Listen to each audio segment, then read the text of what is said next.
Les partis du nouveau Front populaire, NFP, vont-ils avoir Emmanuel Macron à l'usure?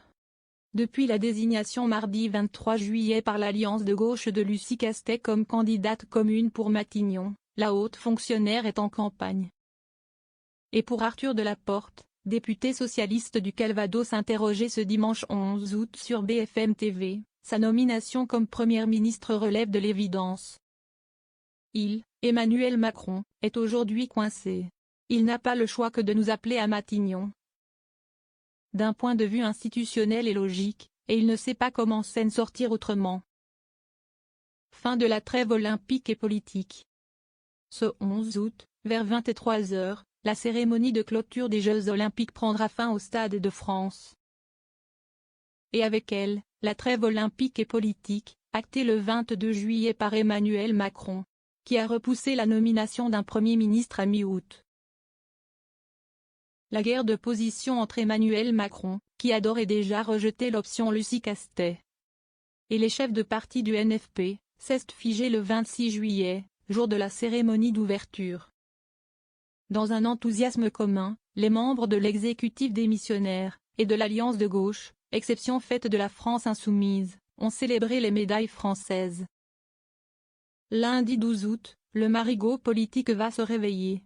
Selon le député du Calvados, si aujourd'hui le président est dans un cornet, une solution existe, il doit s'en référer à la Constitution.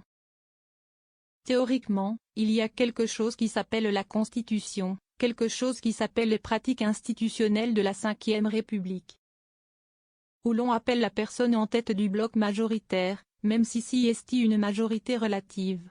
Et cette personne s'y est Lucie Castet. Assemblée fracturée. Mais l'effusion des Jeux ferait presque oublier que le gouvernement démissionnaire est chargé des affaires courantes depuis le 16 juillet. Et qu'aucune majorité à l'Assemblée n'a émergé du second tour des élections législatives du 7 juillet. 3 blocs composent l'hémicycle. Et aucun n'atteint les 289 membres, synonyme de majorité absolue. On n'est pas non plus dans une illusion absolue. On sait très bien qu'on a une majorité qui n'est que relative. Il va falloir aller convaincre sur un certain nombre de textes, sur un certain nombre de sujets et nous pensons que ce que nous portons est majoritaire dans l'opinion, défend l'élu du Calvados.